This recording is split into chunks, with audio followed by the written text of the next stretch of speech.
अपना जो पॉइंट है वो क्या है, दुर्बल बल या वान डेर वाल बल।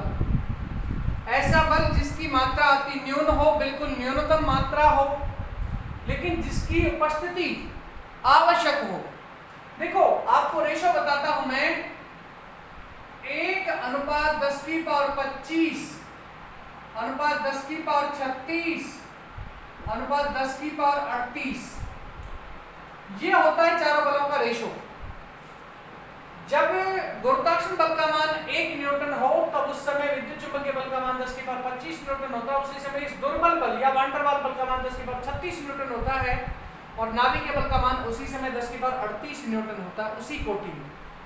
तो रियलिटी में तो दुर्बल नहीं होता है, लेकिन इसको माना जाता है कि बहुत दुर्बल है, क्योंकि इतना बल तो अपन आराम से बर्दाश्त कर पाते हैं बिना किसी परेशानी के। इसके बाद में चौथा जो बल है वो है नाभिकीय बल। नाभिकीय बल, न्यूक्लियर फोर्स। नाभिकीय बल क्या है बेटा, नाभिक में पाए जाते हैं बेटा उसके न्यूक्लियॉन्स। नाभिक में कौन पाए जाते हैं, उसके न्यूक्लियॉन्स पाए जाते हैं। और न्यूक्लियॉन्स के बीच में लगने वाला जो बल है वो क्या है, नाभिकीय बल है। न्यूक्लियॉन्स के बीच में लगने वाला बल क्या है, नाभिकीय बल है। भाई न्यूक्लियॉन्स कौन कौन से हैं, जैसे देखो प्रोटॉन प्रोटॉन, इन दोनों के बीच में लग जाए, प्रोटॉन प्लस और प्रोटॉन प्लस के बीच में लग जाए। यदि मान लो कि नाभिक के भीतर उपस्थित हैं तो नाभिकीय बल की विशेषता होती है कि खुद के भीतर 10⁻⁻15 मीटर कोटि के क्षेत्र में 10⁻⁻15 मीटर इस एरिया में ये आवेश की प्रकृति पर डिपेंड नहीं करने देता बल को। ये आवेश की प्रकृति पर निर्भर नहीं करने देता बल को इस एरिया में। यदि नाभिक के एरिया में कोई दो कण हैं और उन पर बल लग रहा है तो वहां वो आवेश की प्रकृति पर डिपेंड नहीं करेगा, चाहे प्रोटॉन प्रोटॉन के बीच लगे, चाहे न्यूट्रॉन न्यूट्रॉन के बीच लगे, सबके बीच में आकर्षण बल ही लगेगा, प्रतिकर्षण बल कभी नहीं लगेगा नाभिक के भीतर। और जैसे ही आप आउट ऑफ न्यूक्लियस निकलते हैं, किसी ऑर्बिटल्स में निकलते हैं, किसी कक्षा में निकलते हैं, वैसे ही वो जो बल है वो आवेश की प्रकृति पर निर्भर करने लग जाता है। नाभिक के बाहर जब आप जाते हैं तो वहां जो लगने वाले बल हैं वो आवेश की प्रकृति पर डिपेंड करने लग जाते हैं, लेकिन नाभिक के भीतर ही आवेश की प्रकृति पर डिपेंड नहीं कर सकते, कभी नहीं कर सकते। इसके बाद फिर बात करते हैं बेटा संरक्षण के नियमों की, कंजर्वेशन लॉ की। और सबसे पहला जो संरक्षण का नियम है वो है रेखीय संवेग संरक्षण का नियम। रेखीय संवेग संरक्षण का नियम।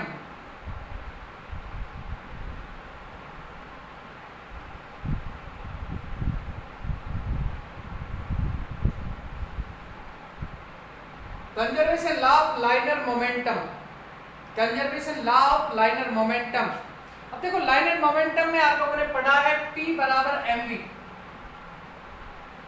P बराबर mv किसी कण के द्रव्यमान और उसके वेग का जो गुणनफल है उसी को क्या कहते हैं, रेखीय संवेग कहते हैं।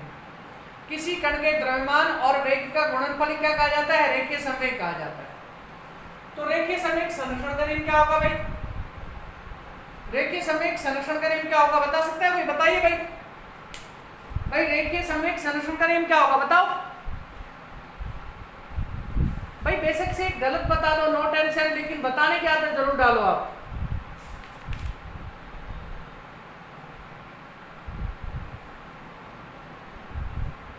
देखो जब बाह्य बल अनुपस्थित हो ना, जब बाह्य बल अनुपस्थित हो तब उस समय निकाय का रेखीय संवेग सदैव संरक्षित रहता है, अर्थात उसका मान 0 होता है।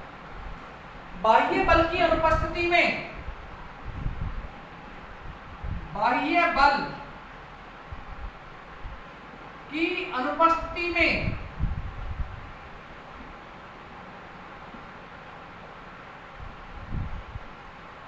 बाह्य बल की अनुपस्थिति में निकाय का रेखीय संवेग, निकाय का रेखीय संवेग, रेखीय संवेग सदैव संरक्षित रहता है, सदैव संरक्षित रहता है। इसमें कोई चेंज नहीं हो सकता बाह्य बल की अनुपस्थिति में। यदि मान लो कि कण का प्रारंभिक जो द्रव्यमान था वो तो m था और जो प्रारंभिक वेग था वो u था। माना प्रारंभिक वेग m द्रव्यमान का प्रारंभिक वेग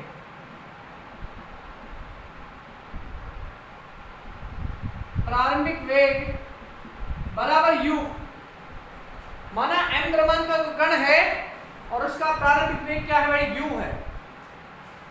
हमने क्या माना है भाई, हमने माना है कि माना m द्रव्यमान के कण का प्रारंभिक वेग बराबर u है। ठीक है भाई, चलो कोई बात नहीं है। m द्रव्यमान के कण का प्रारंभिक वेग u मान लिया आपने, कोई दिक्कत नहीं भाई। इसको u थोड़ा ठीक ढंग से बना लो भाई।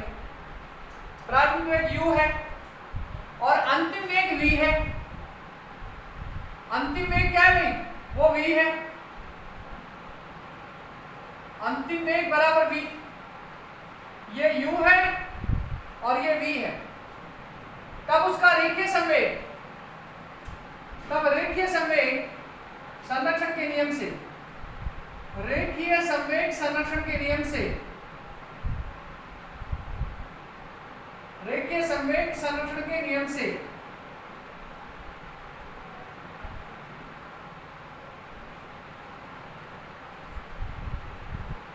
P0 बराबर P।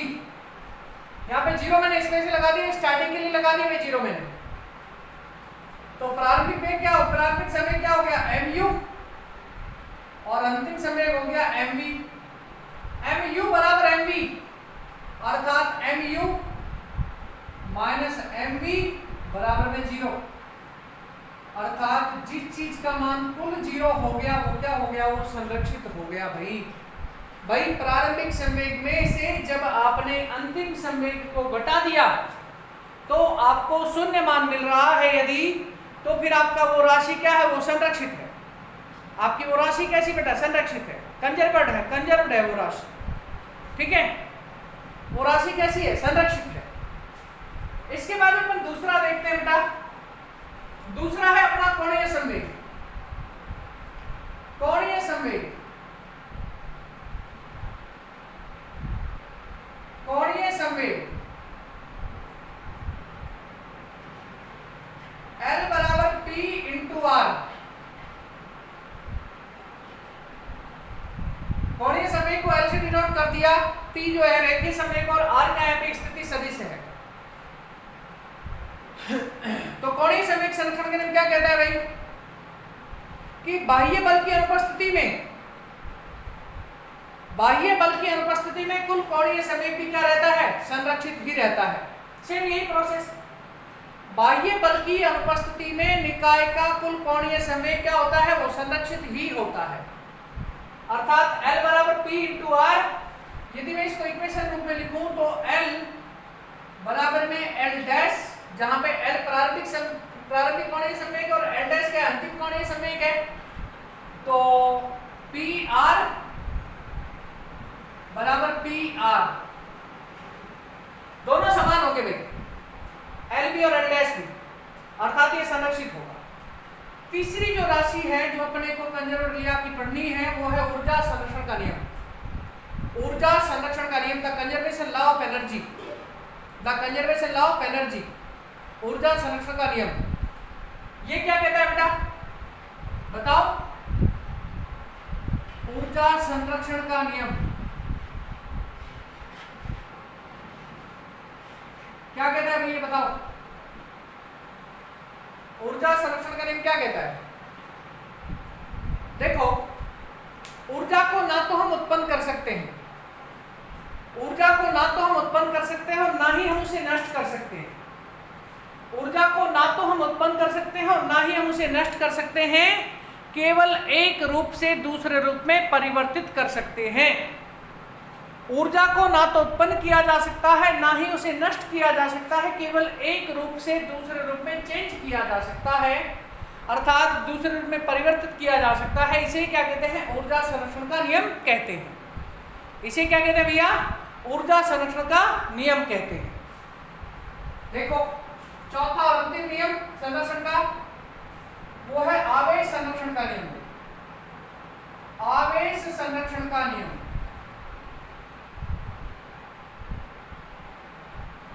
आवेश संरक्षण का नियम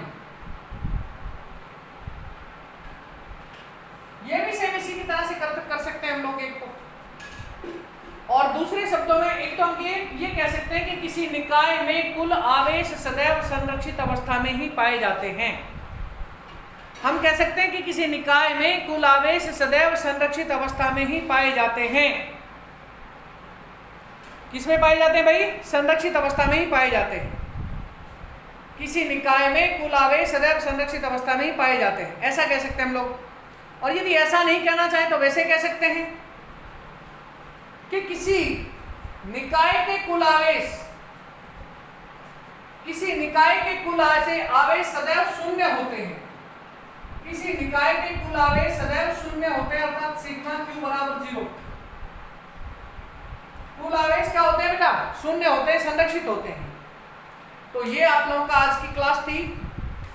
आप इन वीडियोस को यदि आपको ठीक लगे तो आप इनको लाइक कीजिए, इनको शेयर भी कीजिए और चैनल को सब्सक्राइब भी कीजिए, ठीक है? ओके। और यदि कोई प्रॉब्लम आप लोगों को इनमें आए तो आप कमेंट करके मेरे को बताएं, मैं आपकी प्रॉब्लम यथासंभव सॉल्व करने की कोशिश करूंगा, ठीक है बेटा? Okay, have a nice day.